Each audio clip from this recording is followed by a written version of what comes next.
Hi, are you an atheist who believes in ghosts but not God? This podcast, we're going to examine that belief and see if it's going to be something that's compatible. First of all, let's define what a ghost is. A ghost is usually perceived as some kind of spirit of a person who used to live here among us all, and after they passed or after they died, instead of moving on to whatever world lies beyond this one, they somehow or for some reason they stick around here.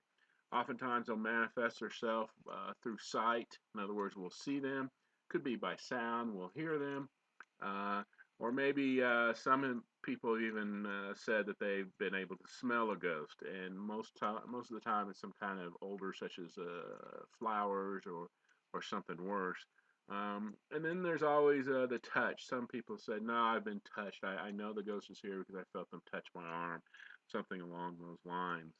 And so that's what we're working with now.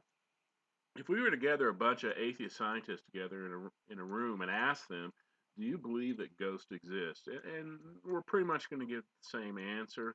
We're going that we would as far as the answer, "Does God exist?" And that is, we can't prove it, therefore He does not exist, and we can't prove it, therefore ghosts do not exist. Now, of course, if you're a believer in ghosts, you may have some kind of personal experience. You saw a ghost, you heard a ghost, you smelled a ghost, whatever. Um, and of course, scientists don't accept that as a form of proof. And they'll come around and tell you humans do not make good witnesses. And anything that's subjective, in other words, you yourself have experienced something, isn't something that can be repeated in a laboratory. And so if we have an atheist, for whatever reason, they don't believe in God, but yet they believe in ghosts, they're probably going to be looked down upon by other atheists, especially those who embrace, and this is most of them, the scientific uh, test as to whether something is real.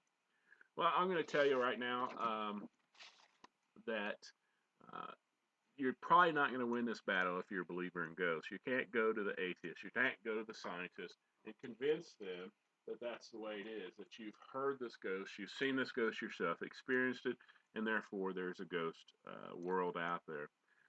It's the same thing for Christians. You know, you go in there and if you try to prove that God exists through your personal experiences, they're not going to accept it.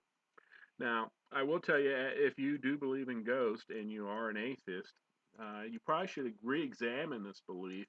And as a Christian, I'll tell you that we're going to welcome you back over to our side, and we hope that you'll explore the world of God and understand where we're coming from too.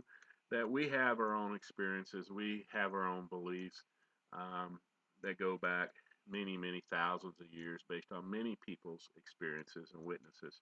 Um, so that's the purpose of this video, to get you to understand that maybe if you're one of this small group of people who believe in ghosts, but yet you're still an atheist, maybe that belief system isn't compatible with each other, and you need to re-examine. It's quite possible uh, that there is a God if you are one of those people that you believe there are ghosts.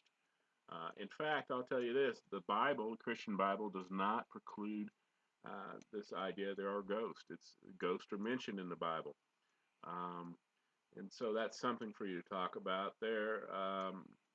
Another aspect of this is ghosts have been described. Well, I'll just say this: I had an interaction with the atheist, and while he did not believe there was a God, he tried to explain to me that a ghost may very well be an interdimensional traveler. In other words, this ghost was had the ability to travel to our own dimension from another one and interact with us. And what I simply explained to him is what he described was the interaction of God with our world. God lives in heaven. He has angels and he has his son Jesus, and they are all able to leave that world and interact in ours. And they did that by what you could describe as interdimensional travel. So we're not going to discount the existence of ghosts. And I welcome you, or ask you to re-examine your position and maybe consider there is a possibility out there that there is a God. Thank you for listening, and I hope you'll check out my YouTube channel and see if there's any other videos that will pique your interest. Thank you.